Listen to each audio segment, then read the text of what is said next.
So we travel into Black Africa to learn the story of the Nile Valley, a story generally told from Egypt.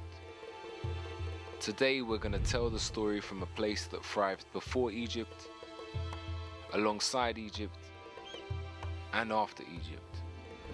The lands to the south of Egypt, generally called Nubia, had 5 important golden ages. The first golden age, which was called Tarseti, some people call that, in translation, the land of the bow. This civilization was older than First Dynasty Egypt by about 200 years. They also domesticated animals here first and before Egypt, so pastoralism was very important. Depending on how far back, if you say 9,000 years ago, then you can say yes, it was probably more developed than Egypt. But starting from the 4th millennium BC, the center really is in Egypt and develops from there. Sudan was often ahead of Egypt in terms of developing technology because it had perhaps a smaller population. In Egypt, there's not much need for human economy. You don't need to save on human labor because every time the Nile flooded in midsummer, you had a huge reservoir of human labor as long as you were feeding them a living wage. The ancient Egyptians themselves said that they came from the south of Kemet, ancient Egypt, which is further up, higher up the Nile Valley, closer to the source. And they identified the mountains of the moon, which are in modern-day Uganda, as their place of origin.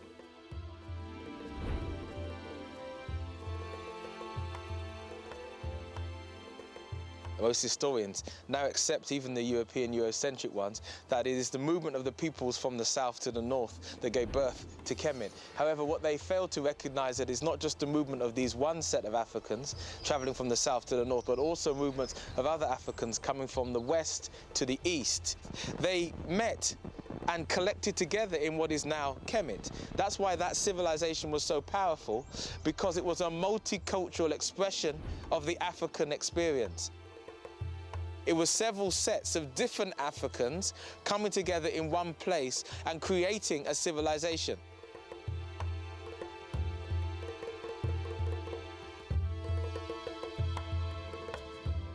We travel through Sudan, the largest country in Africa, to learn about a world that was already old before our world had even begun. The ancient land once known as Tarseti, Kerma, and Kush, home to the Nubians. This is a place where early Europeans came to study and learn from Africans, and to study from the oldest people in the world, Africans.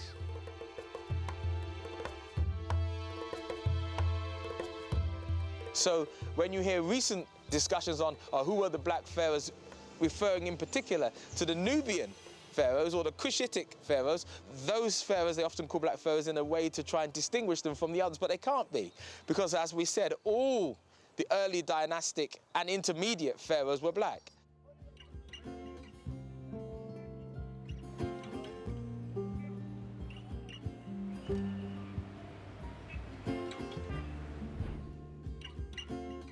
This is home to the world's oldest recorded religion, a place whose kingship and political system continued to bring harmony and prosperity to its people for over 3,000 years.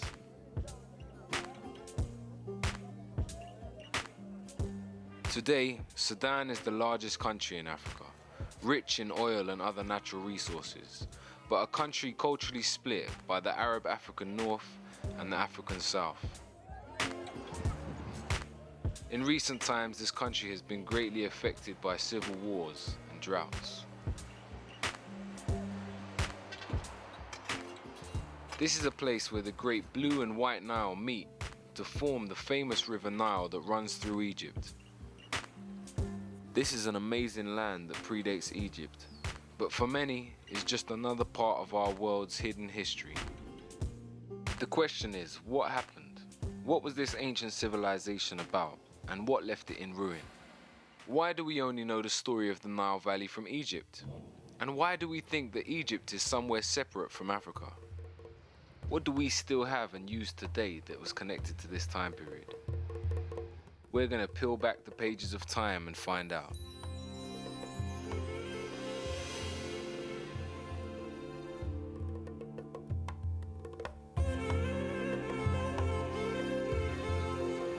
I'm standing here on ancient holy ground, in an area that was once part of the Napatan Kingdom.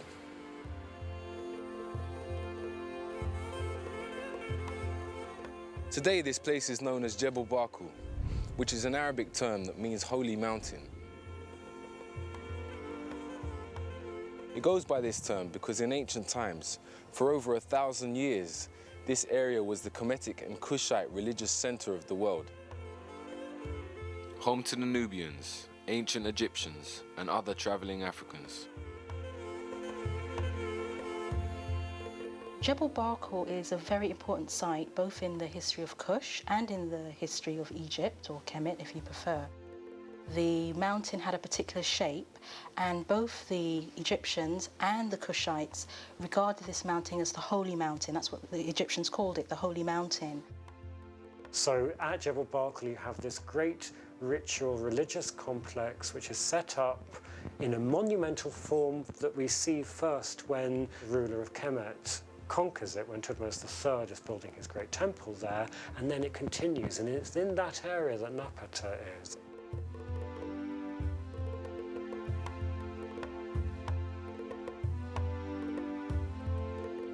The city of Napata becomes a very important capital during this golden age of Kush.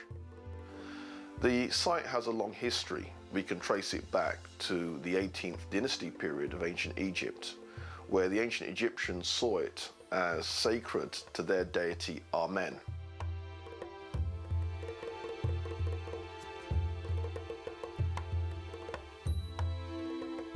A really remarkable point in the landscape, and again you have to be in the landscape, or you have to have the photograph of the landscape to understand how different it is and why it attracts attention. And people have different theories about that, but they don't tell us. They just call it the Juwa'ab, and they saw there a certain kind of form of sacredness.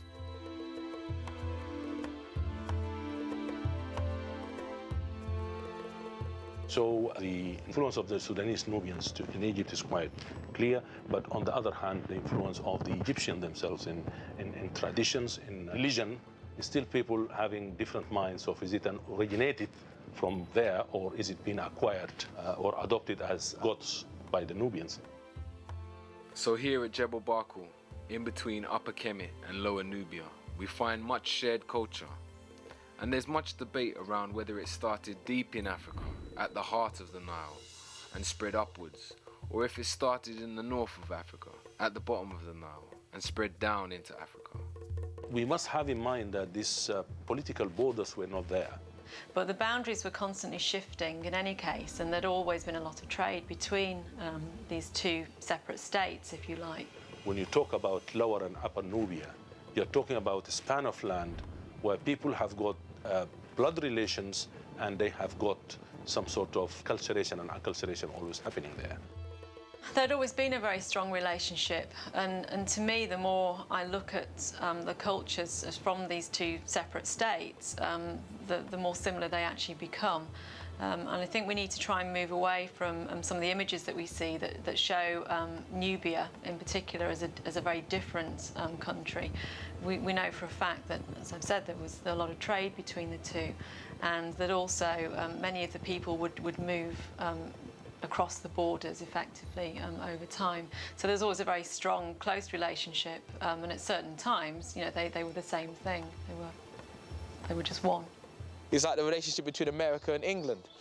England is the mother and father of America. The population of America are predominantly English American. The presidents of America are English American. Even though America is an expression of the European consciousness, the vast majority of people are European, the predominant power is the heritage that England has given it. The Americans acknowledge this. They trace their lineage, if they can, back to England and come back to here. The relationship is a special relationship of power. Though America has power on this earth, England is its mother and father and recognized as such. That is precisely the way that one should look at the relationship between Kemet and Nubia.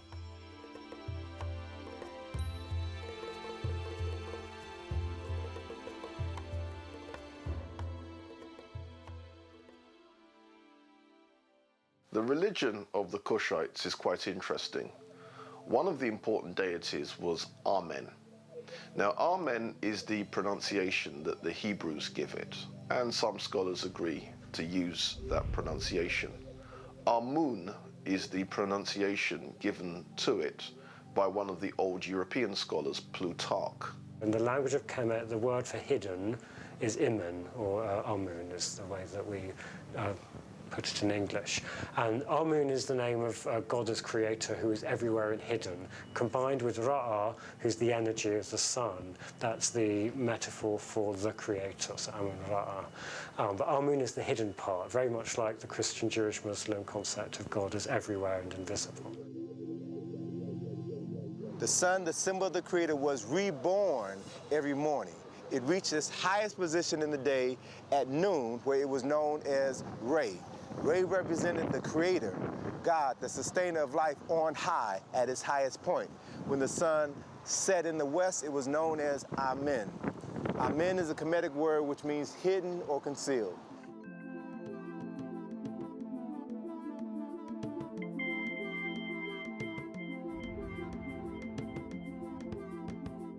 Amen was supposed to be unseen and therefore very all-powerful also, because Amen was responsible for creation. Amen was responsible for everything, knew everything, understood everything, could foretell everything, and so on, the great omnipotent and omnipresent divinity. At this religious center, one of the main temples that is still here to be seen today was a temple that was dedicated to Amun. The ram was a sign that was always associated to the worship of Amun. It has been claimed that during the time of these temples, it was the astrological age of the ram, what we know as Aries, and that's why the ram was represented. They all worshipped God Amun, who was the same god as in Egypt, the state god of the pharaohs, whose main temple was in fact in Napata.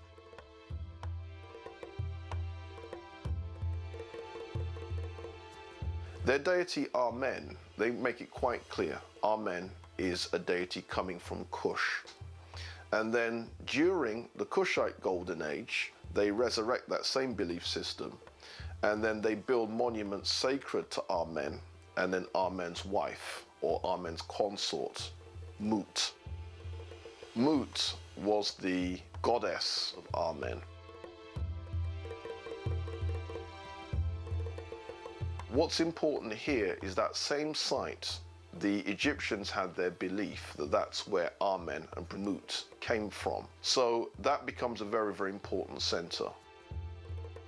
Within the African systems, be they in Kemet, be they in Nubia, or be they in Kush, the male god has an equal and opposite female god. We see this representation in all African cultural systems that flow. Every Netcher in Kemet had his female counterpart. So I reference a Sar and a Set. They were Netcher who complemented each other. They were co-equals. They are usually together in families, producing children. We have a man and a woman and a child produced as the union. We tend to think of the deities as a family. It's not quite so biological, it's more religious. In the beginning there was only noon, the original ocean of chaos that contained the beginning of everything to come. Ra, the sun, was born and appeared to rise from the surface of the water. Ra then gave birth to two children, Shu, the god of air, and Tefnut, the goddess of moisture. Shu and Tefnut then had two more children, Nut, the goddess of sky, and Geb, the god of earth. And so with them the physical universe was created. From the union of Geb and Nut, 4 human children were born, and so the story of civilization begun. The Egyptian creation story, in many respects, represents the development of a civilization and the growing of Egypt, I suppose. And it's coming out of something that's very simple and coming out of nature, and then is being developed by man and being developed also into obviously one of the greatest civilizations that there ever was. The spiritual world represented the physical world. So as it was in heaven, so as it was on earth. The Africans came together in Kemet to build a heaven on earth. So what you see is this combination of balance and harmony. The essence of what we find within traditional African society is an understanding of the totality of life that is literally matrilineal and is paired with the masculine energy in order to maintain its force and its operation throughout society. If you suppress the female, you suppress 50% of the power of the creator.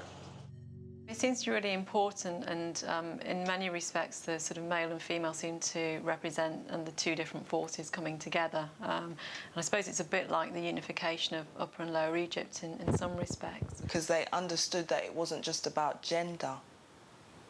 It was about the understanding of the energy and how it moves, how masculine energy moves and how feminine energy moves, and how to marry the two, which created balance, life. The idea was to create a land which was like the land that was up in the skies and beneath the earth. And in that sense, they saw that how they were arranged in families was also how the gods must also be arranged in families, and how the spiritual energies of the universe must also be arranged in families because they are arranged in families. Three of the most important Neteru in Kemet were Asar, Aset, and Heru. Or to give them the more usual names, Osiris, Isis, and Horus. These three deities originally came from Kush. These are very, very important triumvirate. Their stories are as much mythology as they are history. Now, according to Diodorus Siculus, who was one of the ancient Greek historians, Osiris was originally a community leader of very early Kush. He doesn't call him a king of Kush, but he makes it quite clear he was a leader. Asar is regarded as the founding father of Kemet. He unified the two lands. He established the first nation-state in the recorded history of humanity. He is said to have introduced writing, the writing which the ancient Kemites referred to as Medu Neter, or the writing of God when it was written, or the words of God when it was spoken. He is also said to have introduced agriculture and theology. Also decided to take civilization to certain parts of the Nile Valley, as well as to other parts of the world. Asar married a beautiful Nubian woman by the name of Aset, who was his co-regent, not his inferior, his co-regent. And when Asar decided that he was going to travel to other parts of Africa to share his technology with his brothers and sisters on the continent, he left his wife Aset to run their nation. And he was very successful, very admired, and this provoked the jealousy of his brother, Set. And Set then plotted to overthrow his brother Asar. Set, or Sete in ancient Egyptian, murdered his brother, dismembered his body into 14 pieces, and then scattered those 14 pieces throughout Kemet. When Aset learned of the murder and dismemberment of her husband, she fled for her life, and then she went searching for the missing parts of her husband's body. Aset found 13 of the 14 parts of Asar's body, and as she found each body part, she cleaned it, she anointed it with oils, and she laid all 13 parts out, and she literally remembered her husband, wrapped his entire body in bandages, and created the first mummy in the recorded history of humanity.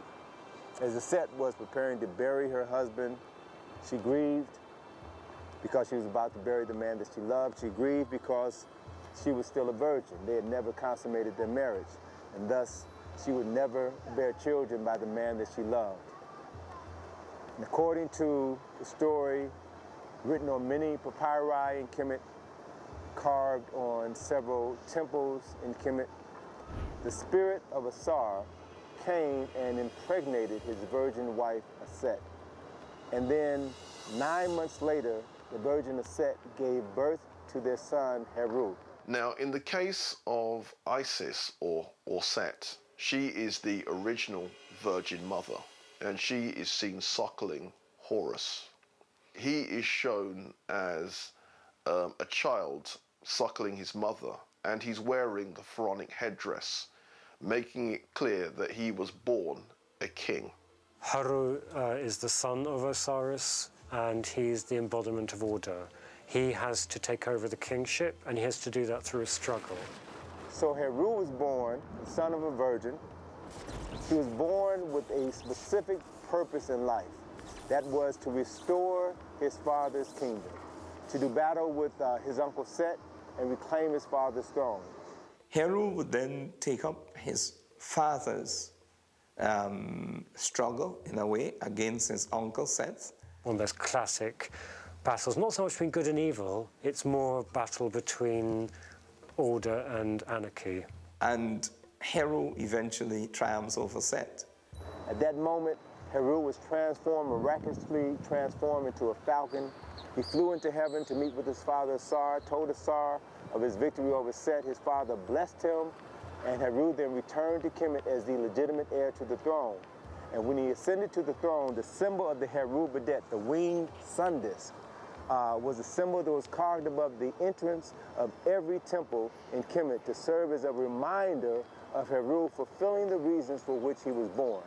And at the moment Heru reclaimed his father's throne and was crowned the king of Kemet, his father Asar was resurrected from the dead and took his place on the throne of judgment. According to Plutarch, what he says about Osiris is that Osiris was associated with the moon, and the moon has its lunar cycle and then disappears at the end of the lunar month, and then 3 days later is then reborn, and this is then the resurrection of Osiris after being dead for 3 days. So Osiris is then the god of death and resurrection. And Seth, or Zetesh, is never thrown away. He's an important part of the whole series of gods. He's not the annihilating factor. Set was not purely evil. Set represented the forces of discordance. Zetesh still has to be there. If you take him away, you're taking away part of reality. But he shouldn't be king. So that balance between Hor and Zetesh is one where Hor, Heru, is meant to be very much on top and ruling. And our ancestors were very inclusive. And they knew for certain that, as I said, there was a little bit of good in the worst of us and a little good of bad in the best of us. And they represented that in this way. So the reigning ruler in Kemet, and this is taken over to an extent in Kush, the reigning king is Horus because he's managed to take over and rule.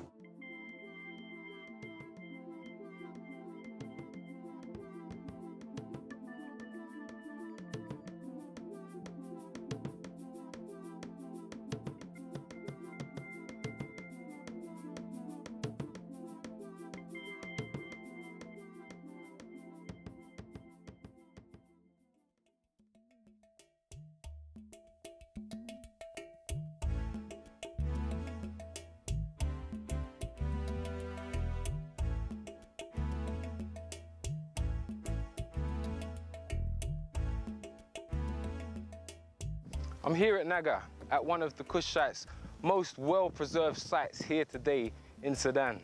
Temples were really important, both in Kemet and in Kush.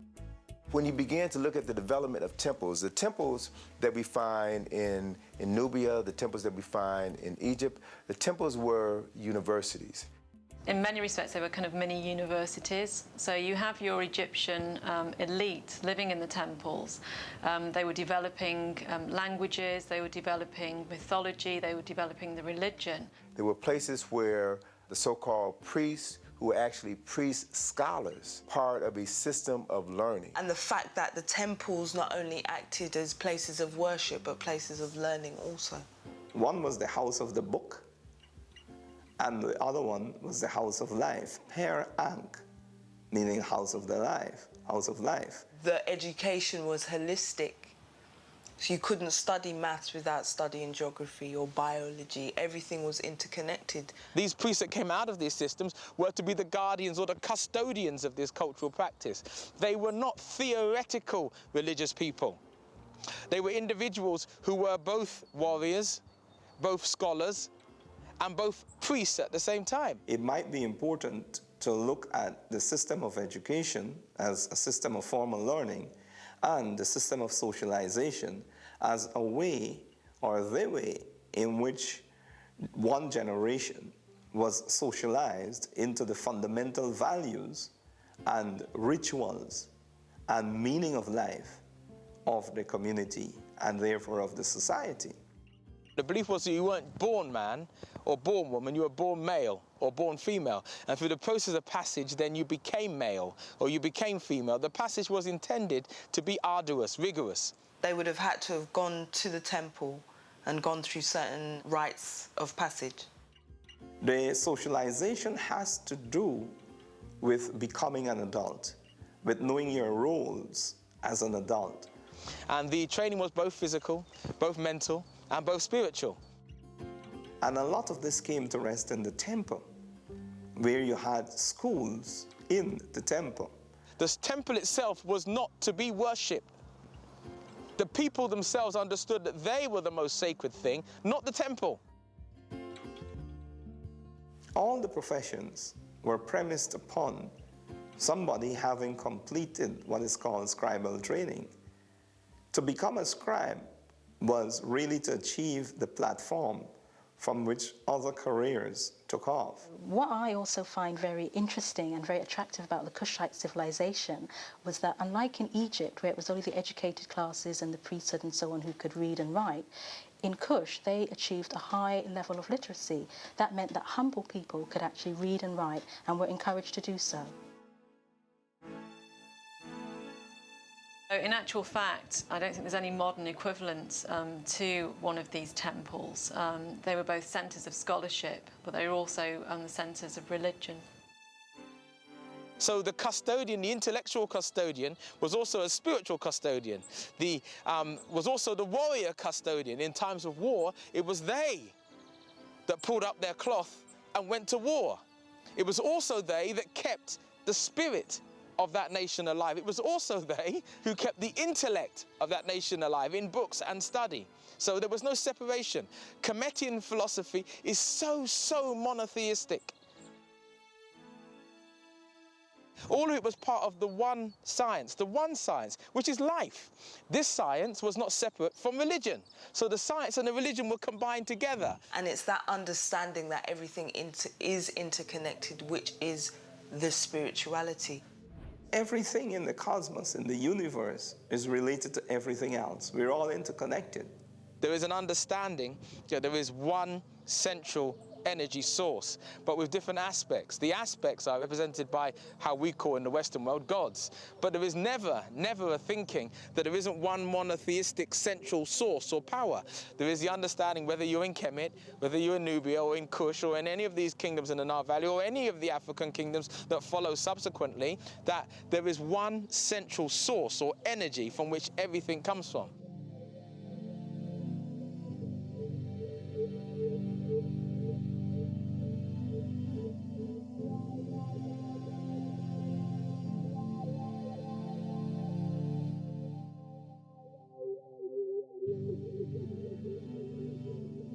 Clearly they share the same religious beliefs as with the Egyptians, with some additions, so to speak. Some local gods were worshipped, like god Apedemak, a lion god. And you have to remember that lions were common here up until the early 19th century.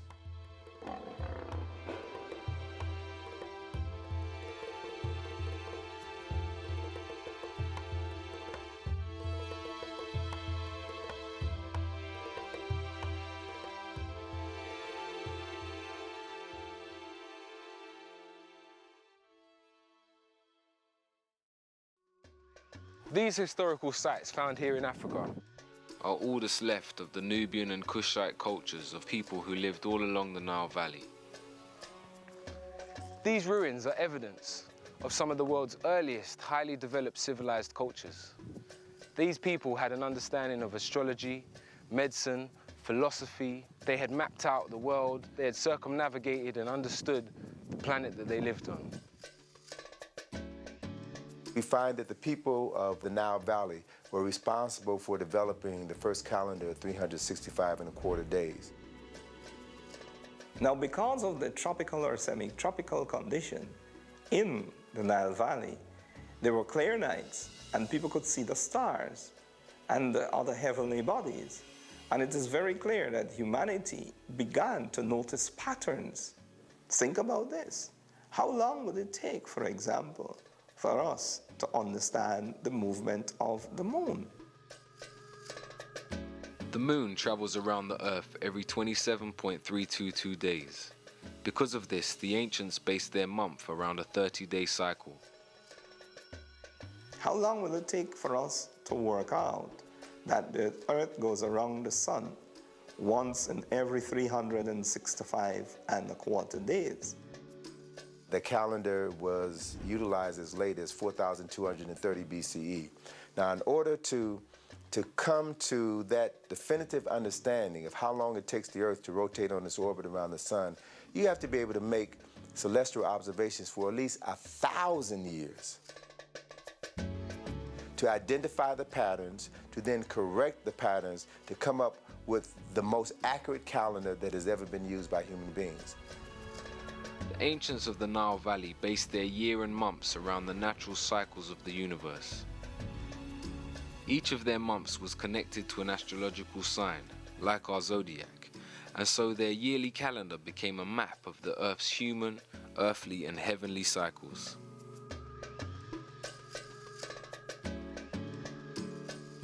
And this is where the sense of time, the whole question of the calendar, the year, different months came out of. So you had groups of people who had time on their hand to observe their environment and then to produce great works that recorded their observations. So you had astronomers. In terms of astrology, that was always, again, very important to the ancient Egyptians. And when people were born, they would actually have their charts drawn up. We see water irrigation, we see aqueducts, we see underground heating, swimming pools, we see heated swimming pools. We had people who studied rocks and minerals, geology. These very brightly polished ones, that's again a classic Sudanese. I think that particular colour combination, those happen to be the colours of the modern Egyptian flag, but actually it's a very, to me, very Sudanese combination, that clear white with dark and red. Earlier in the history of Kemet, you get a lot of carnelian, the red stone, coming out of Nubia. Precision drilling, iron smelting, precision iron smelting. You had people who studied plant cycles, agriculture. We see papyrus paper, we see glass making, we see stained glass, we see use of gunpowder, not in weaponry, but in religious services and religious rites. You had people who studied building, how to build structures, what materials are best used to build structures. This was a great golden age of pyramids, of temples, of writing, scholarship. We see elements and a good deal of evidence, perhaps of electricity. You had artisans who were responsible for creating great works of arts, sculptures, paintings. Gold smelting, silver smelting, the creation of refined industries. These are classic faience beads. This is the colour that most of the material in this tray should look. Faience is simply desert sand, it's quartz sand, but it's ground down and fused at a fairly high temperature, and you add the colour from adding ingredients, so that amazing blue will come from copper filings that have been added in. So there's a very close link between the artists who are producing all of this material and the metal workers, because they're using the filings from the metal workers' floor. So the underpinning of order in Egyptian religious art and in the language is a pedestal. It's a block that looks a bit like kind of a carpenter's plane, something to make things smooth. And the word in the language of Kemet is ma'at. Ma'a is smooth, and it's trying to make things on a smooth path. That seems to be the metaphor they use. And ma'at almost means what is good.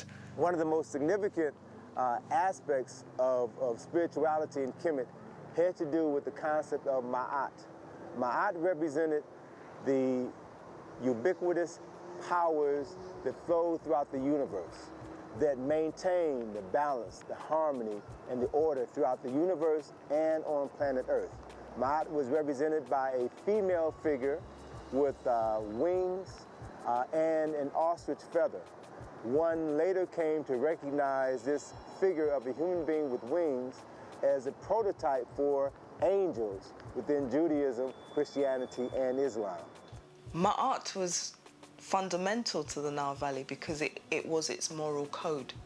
The ancient Kemetians believed, as did the Africans from the south, that when one passed from this existence to another, there was a point of spiritual judging. This spiritual judging was to weigh your heart with a feather. The heart had to measure itself and be balanced against the feather. And you quite literally get the heart being weighed on scales to see if a person is worthy of going through to the next life. We can actually still see Nubians wearing the feather of Ma'at, showing their connection to this moral order. The people and the pharaohs tried to establish and maintain Ma'at. And they didn't have a word for evil, because that's, I think, what people think, good and evil, light and dark, do you know what I mean? But the opposite of Ma'at was Isfet, which was unbalanced. Ma'at, the feather, would then be weighed against a person's heart. And if your heart is heavy and it tips against the feather, it shows that you have done things to have a heavy heart, meaning you're a guilty person. The idea of the feather was a representation of the female aspect and also of air, but also of the lightness of being, the idea that your heart was not heavy. We still say it now. My heart is not heavy. My heart was light. I had a light heart, a clean soul. They declare their innocence by reciting the 42 admonitions of Ma'at, some of which will sound very familiar to Jews and Christians. Those 42 admonitions were, I have not stolen, I have not committed adultery, I have not polluted myself, I have not polluted the land, I have not spoken ill of my neighbor, I have not spoken ill against God, I have not defrauded offerings. As a person's heart was weighed on the scale of Ma'at, as they recited these 42 declarations, if they were true to these declarations, then their heart would be as light as a feather. This is where the concept comes from. And so it means that they would be pronounced Ma'at Keru, true of voice. The clean soul was the fundamental aspect. We see it represented in all the Kemetian philosophies, which they had taken from their mother from the south. So the idea then of Ma'at is she represents keeping the law, keeping truth, keeping justice, keeping righteousness, keeping reciprocity. And what this basically meant is that we had to say that we didn't do these 42 cardinal sins. And once we lived a life that didn't contribute to those, we lived a good life, a righteous life. This event was recorded in the Book of Judgment by Jehuti, and then in the next scene of this very important document, of which thousands and thousands were produced, because every person who died wanted to have this document to help them be able to recall these 42 admonitions. One of the very last panels shows Heru, the son of Asar, leading the vindicated soul of this person to his father. And it brings to mind the passage in the Bible, I think it's John.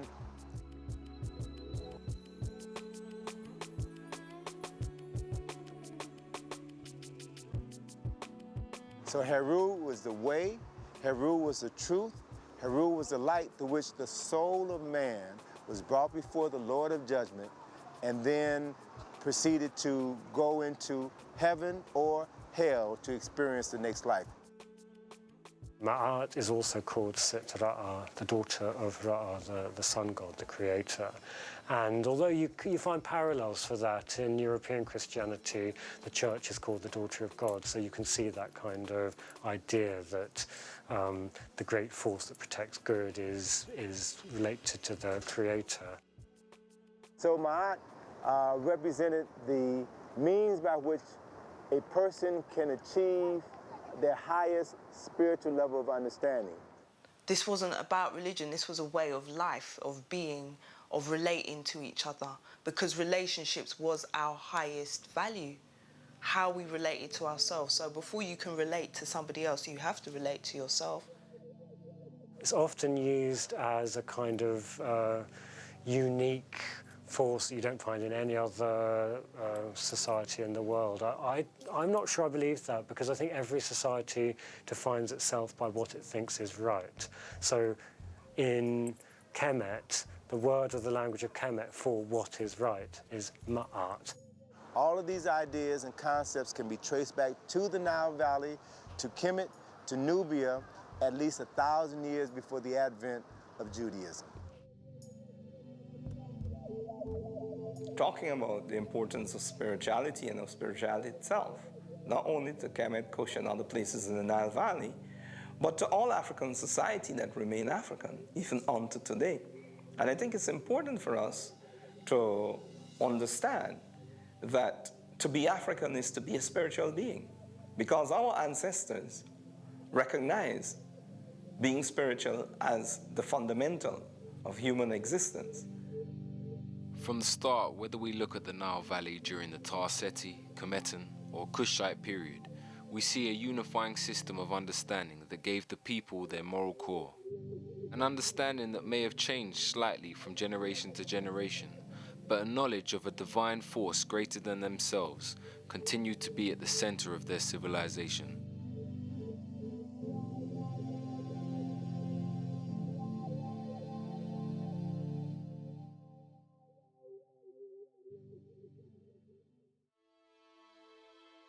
Debates still rage about the length and continuation of the Nile Valley cultures and how interconnected they were. What we do know is that over time rulership changed between the different black rulers along the banks of the Nile. It appears that Kemet was roughly 3,000 years old before it had any interference from cultures outside of Africa. Asiatic people known as the Hyksos melted into the Northern Nile society at first, and then by chance took full control of Lower Kemet and ruled for roughly 100 years. During this time, Kemet was inflicted with corruption and a depraved form of leadership. There's still debate around whether they were fully kicked out or not. Society in the Lower Nile Valley continued to come under attack from groups outside of Africa. When the Assyrians took over Kemet, they attempted to separate Egypt or Kemet from Nubia.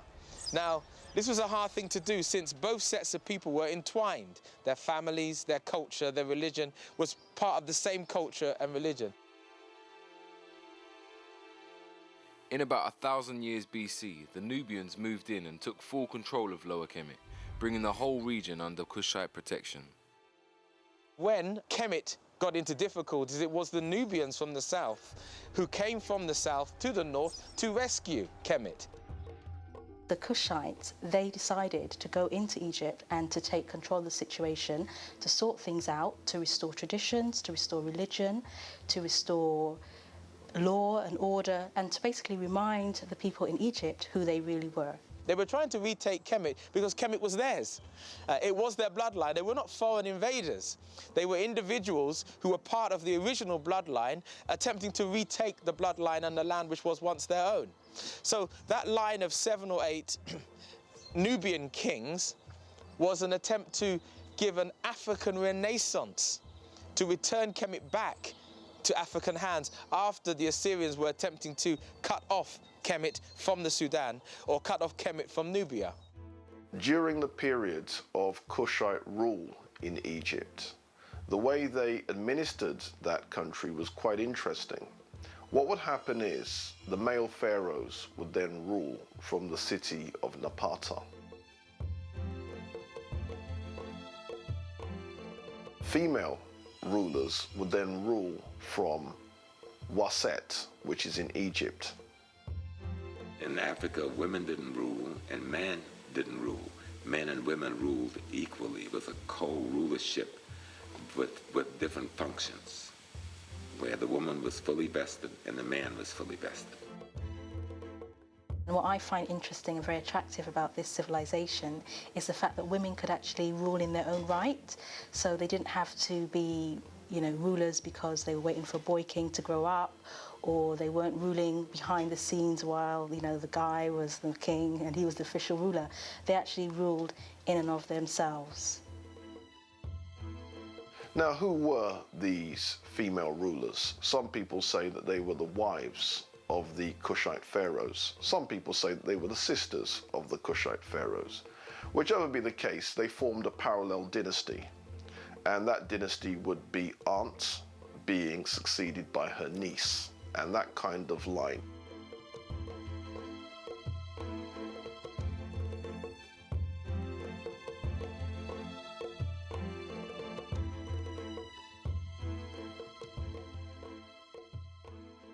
Iron, the center of that industry, was of course Meroe. Meroe is already a city, a royal city, when the capital is further north at Napata. The royal city of Meroe is very important to our understanding of the achievements of the Kushites because it was actually a planned city. It was planned, it had a water sanctuary, which are known as the baths, it had temples, and it also had spacious homes on the scale of aristocrats. Today at this ancient site of Meroe, we can see the most amazing arrangement of pyramids. Here, like in other parts of the Nile Valley, it's still debated whether the pyramids were used just for burials or if they were astrological markers and places for holy rituals. The city of Meroe dates back to about the 10th century BC, although this is controversial. If one looks at some of the older writers writing in the 19th century, they argue that Meroe is so old that it even predates ancient Egypt. But let's get with the conservative dates, 10th century BC. Scholars who have been to Meroe have all pointed out the same thing, the huge amounts of iron slag. Meroe was a massive industrial center of antiquity and clearly a major center of iron production. As a production center, it's long before the Industrial Revolution, but in a certain way it's an industrial city. In fact, the early explorers call it Birmingham of Africa. Now, why the Birmingham of Africa? Well, Birmingham, back in the day, was the center of England's iron working industry.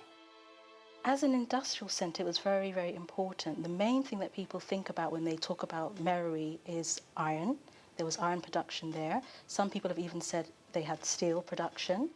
In this area, it was rich in iron ore, so it allowed Meroe to develop not just as a major political and, with Amun Temple, religious center, but also as a major industrial center, which perhaps traded with countries elsewhere. There are reports that the Kingdom of Kush had trade routes going as far as India, and that many Nubians settled there, creating an area called Indus Kush. That makes you look at how people inside Meroe related to one another and to the outside world in a new way.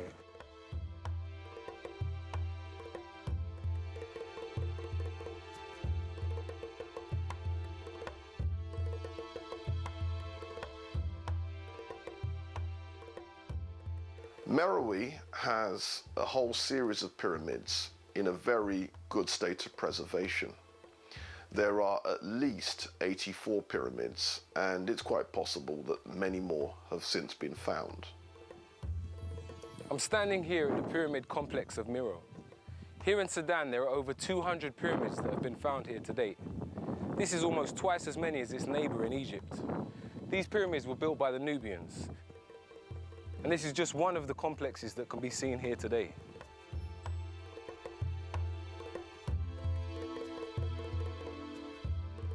Gold and iron were two most important trading products in Kush.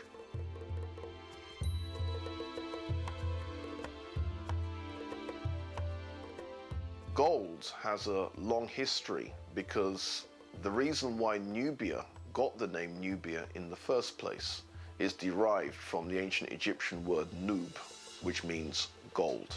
And what the ancient Egyptians are saying is that this is the land of gold. This is where we get gold from. There was a reputation that the Egyptians had that gold was as plentiful as dust. Wasn't true, but this was a reputation that it developed. But where did the Egyptians get their gold from in the first place? They got them from the Kushite gold mines. They traded with each other. Herodotus mentions that gold was used to enchain prisoners. Now, he may well be exaggerating, but since there are images of even mundane things like golden tweezers, the fact that gold would then be used to make tweezers, that shows that it's not a far stretch of the imagination for Herodotus to say that gold would then be used to enchain prisoners. Many of the things that we think of as advanced culture or advanced technology has its root within Kemet. We know that pottery was first used in Sudan rather than in Egypt. The Kushites throughout their whole history were always very good at making pottery. They were very artistic, and their pottery is some of the best in the ancient world. That was also manufactured at Meroe. This is the great glory of Meroe, the pottery. Much of this has been conserved and restored. What's extraordinary is how thin they're able to make this pottery and how they choose every tradition open to them. What's amazing here is this pottery is over 2,500 years old, and much of it is still usable today. Well, this is much more an Egyptian form. That's a little baby feeding cup. That's just the mud of the Nile.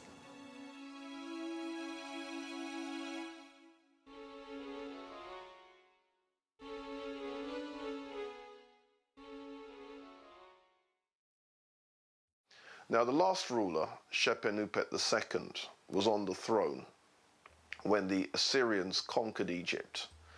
They made their conquest in 663 BC. When the last of the Nubian kings, Tawentameni, fought his last conflict with Ashurbanipal, who was the Assyrian king in 664 BCE, we see Kemet being split from the African world, or an attempt to split Kemet from the African world.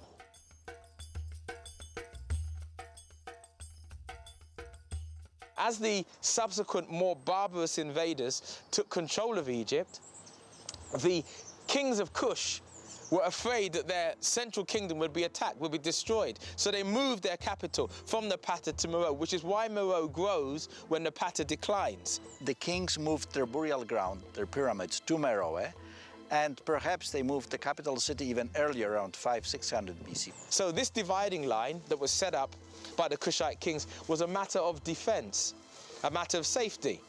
After this, there are no more black rulers of Egypt. The rulers are now Assyrians or Assyrian puppets. And essentially the northern part of Kemet became part of the culture and history and civilization of Assyria.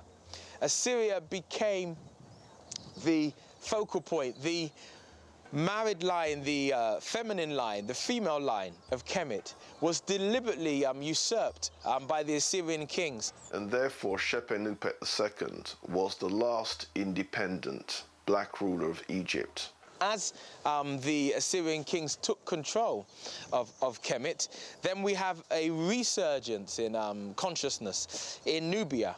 The Kushite people, the Nubian people in the south, resurged because after 664, perhaps by 590 BCE, there were no further attempts by the Nubians, by the Kushites, to retake Kemet. That's why Meroe had a second renaissance. It had a renaissance before, but that's why it had a second renaissance, because the Kushite kings, the Nubian kings, were no longer trying to take back Kemet. That's why the Meroitic script was resurged. Now, during the time of Kushite pharaoh Natasen, the Kushites invent this script, which scholars call Meroitic. And interestingly, they also borrowed from Egyptians the signs for writing their language. But let's be quite clear. Egyptian hieroglyphics themselves date back to the Tarseti period, which is the first golden age of Nubia. So if we wanted to trace the origin of Egyptian hieroglyphics, we have to go back to very early Nubia. Basically, for the longest time in Kushite history that we find evidence of writing, they were using the same hieroglyphs as the Egyptians were using. Both cultures used the same. But later on, when the kingdom became more centered in Meroe, they devised their own script. But they borrow 23 hieroglyphic signs and a number of other demotic signs to write in their own language, which is the second oldest written language in Africa, Meroitic language. They actually devised two scripts. One is known as the cursive script, and the other one is known now as the Meroitic hieroglyphs. The script had 23 letters, of which 19 were consonants and 4 were vowels. There was also a word divider, so scholars know when the words began, when the words ended. And it's only partly deciphered, so there's lots of mysteries in the work. And there are 900 books and inscriptions written in this old script. In terms of understanding the language, it hasn't been translated yet, and so that really hampers our understanding of the culture and the religion, and basically how the people saw themselves and what they'd like to say about themselves.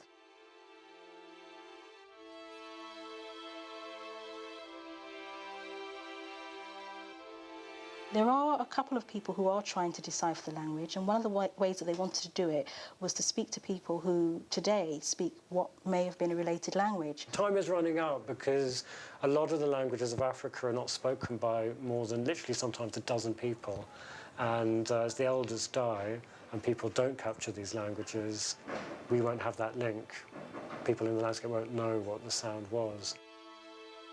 It appears that the Nubian Kushites created this new language to protect the last of their secrets from the invading foreigners. In doing so, they created a greater divide between them and their lost gem of the Nile Valley, Egypt. Then Egypt is conquered by the Persians in 525 BC. The Persian kings, like Cambyses, a ruthless and genocidal ruler who took over Persian rulership and then took over rulership in Kemet. This Cambyses attempted to invade Nubia and failed. His army died in the Nubian desert. That which was left was destroyed by the Nubian bows. If you don't know, then you should know that the Nubians were famous for having the longbow. Even before the 14th century Englishman said he created a longbow. I don't know how he came out with creating the English longbow. The longbow was the famous weapon of choice for the Nubian, the Kushite warriors. Then it's conquered by the Greeks in 332 BC.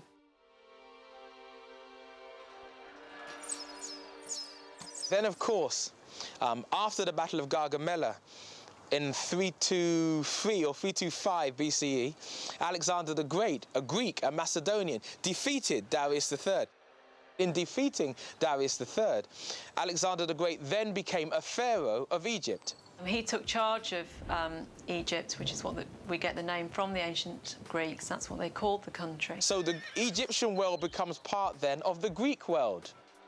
And following his death, when his kingdom, which was so big it had to be divided up amongst his generals, a general called Ptolemy took charge of Egypt, and initially as a satrap, as an official who was ruling there, and then later as a king. The Macedonian rulerships, Ptolemy, etc., he was a Macedonian Greek general, married into the Egyptian bloodline. Married into the female Egyptian bloodline, producing Egyptians who are Greek and Egyptian at the same time and facing towards Greece. And he founded really the last resident dynasty of pharaohs. So then Egypt then became even more divorced. And then, of course, there is the classic story. Whether or not there is historical accuracy to it is another matter, although we do have references to it, of Alexander's attempt to invade Nubia and the Candace Amerinus with elephants and warriors preventing him from invading Nubia. We have that recorded under several Greek scholars. The Macedonian rulers of Egypt did not conquer Nubia. Nubia remained essentially intact. The Greeks had had a lot of contact with Kemet, and they saw Kemet as a place where they would go to learn. So many of the famous Greek philosophers, mathematicians, scientists, playwrights, all went to Egypt to actually learn from the Egyptian priests. The Greek rulership did not affect the religious systems in the same way that Christianity and Islam did. The Romans started to interfere with Egypt about 100 BC. And that was because this Ptolemaic dynasty, the dynasty Cleopatra was the last ruler of that dynasty, had started to have a lot of dynastic feuds. So brothers and sisters had been sort of arguing and vying for the throne. One person would be exiled, somebody else would take control. And the Romans were starting to become increasingly powerful, and quite often the ruler who'd been exiled would actually run to the Romans and ask them to put them back on the throne. Then it's conquered by the Romans in 30 BC. For the Greeks and Romans, the Egyptians were Africans, and when you get depictions of Egyptians, they're always shown people with black skin, afro hair, sort of small noses, broad faces, full mouths. So they actually sort of have a caricature almost of what they see as an Egyptian. And the Greeks often confused Egypt with Ethiopia, so they'll quite often call the Egyptians Ethiopians.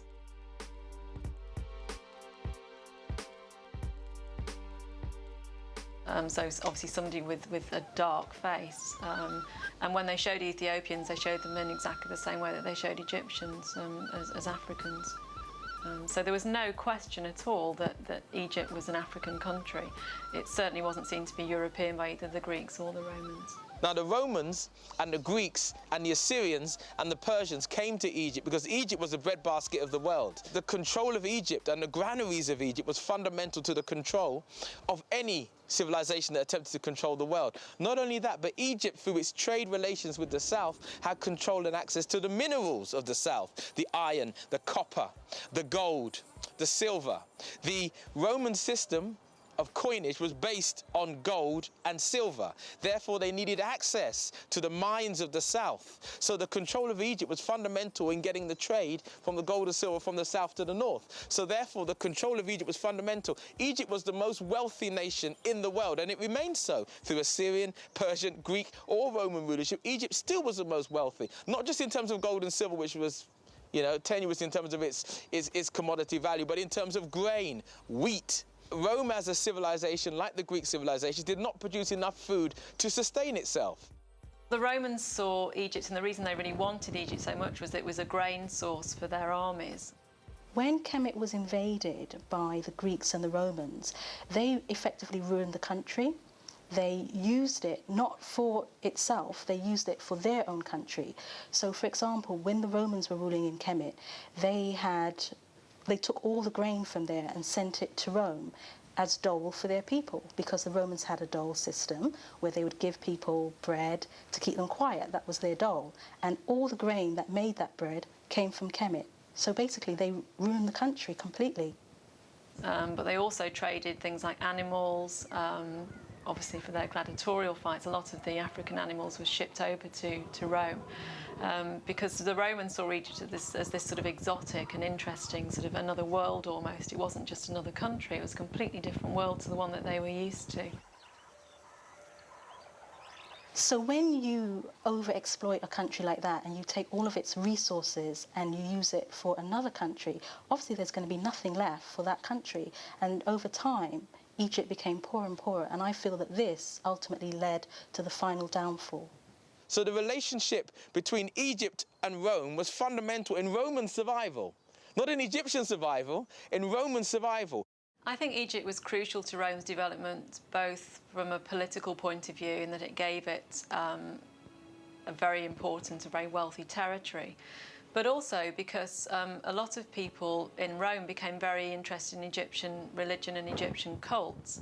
And also, they must have been learning from people in Egypt, as the Greeks had learned from people in Egypt. So I think that Egypt was actually very important for Rome, certainly Rome's early development. But all of this means, of course, that Egypt is getting more cut off from its neighbour from the south. It sees its relationship as being north. Its connections are northward, not southwards. It sees the south as a trade route, a source of supplies and minerals and grain. And we see further connections between the royalty, the royal families, the political people of Egypt, and we see with the south, because the south has cut itself off and it's been cut off. Now, the conquests of Egypt changed the population. And so Egypt was already moving into an Afro-Asian direction.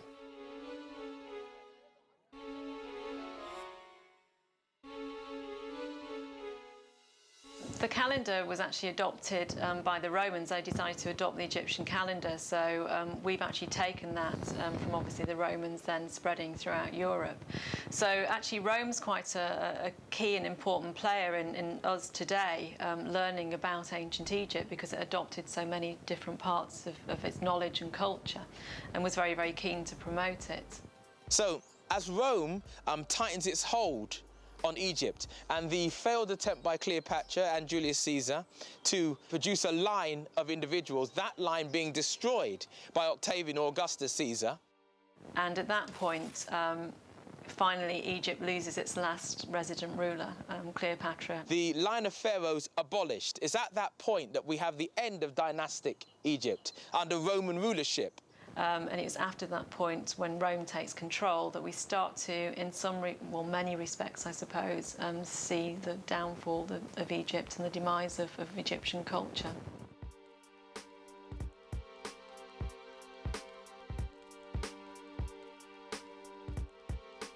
Meanwhile, in Kush, the pharaonic culture continues.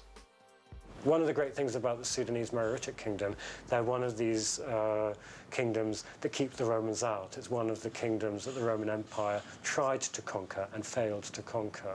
I think also the further south that the Romans went, obviously, the further away they're going from the Mediterranean and from Europe, and so arguably the more difficult that would become for them.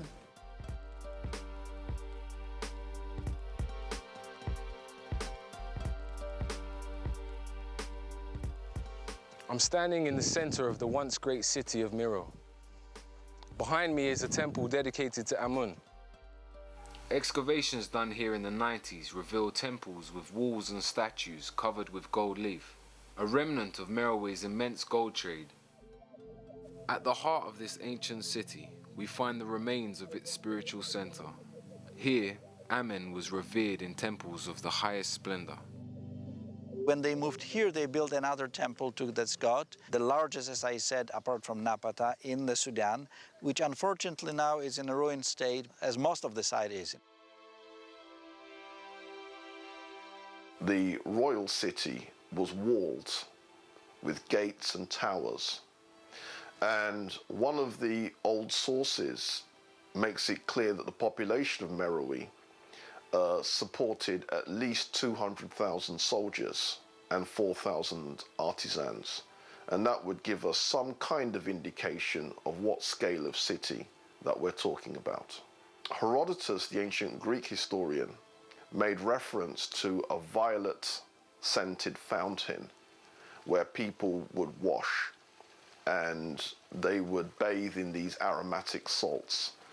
And the Liverpool expedition at the beginning of the 20th century excavated in Meroe and found that Herodotus was probably talking about this bath that shares affinities with the Roman bath.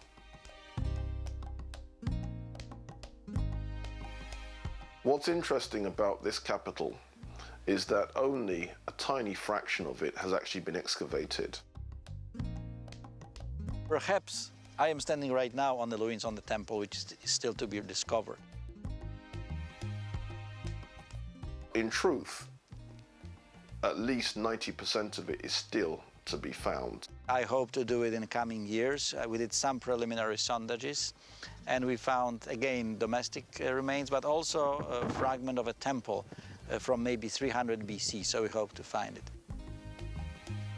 So we can only infer from the little bit that we've seen so far, and the little bit that we've seen so far is very, very impressive. Hidden under the desert surface of this ancient temple are the tile remains of its ancient modern beauty. Much of this area is covered with these types of tiles.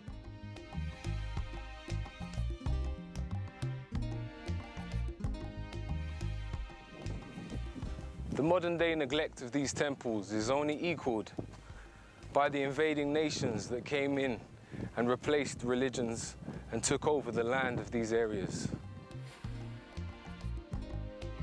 The Nubian and Kushite culture began to slowly decline as the invading nations took control of the surrounding areas. As Rome became Christian, it began to spread its New World religion throughout its empire, taking religious control of the Nile Valley.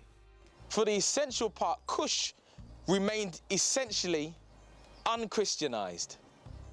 However, on the eastern side of Sudan, in a place called Aksum, they created a Coptic religious system. This Coptic religious system, though essentially African, had a different philosophical base to it than that which had been there present, and a different thinking process to that which had been there present. The last of the Kushite pyramids is around 300 and something AD. And so it would seem that the last burials of the Kushites coincides with the punishing of the Red and the Black Noba by Emperor Ezana of Aksum. This Aksumite kingdom was the kingdom that in 320 AD CE was the kingdom that eventually conquered Kush. The end of Kush brought the end of roughly 5,000 years of royal culture in the Nubian lands of the Nile Valley. So as we look back over this ancient world, we can say that the ancient Africans of the Nile Valley had a civilization that lasted longer than the society we are part of today. At its peak, it had reached a great level of spiritual, social, economic, and structural development. This was a civilization of religion, astrology, medicine, philosophy, architecture, art, engineering, mathematics, and much of what was passed down to us from the Greeks and Romans actually came from the legacy of the Africans of the Nile Valley.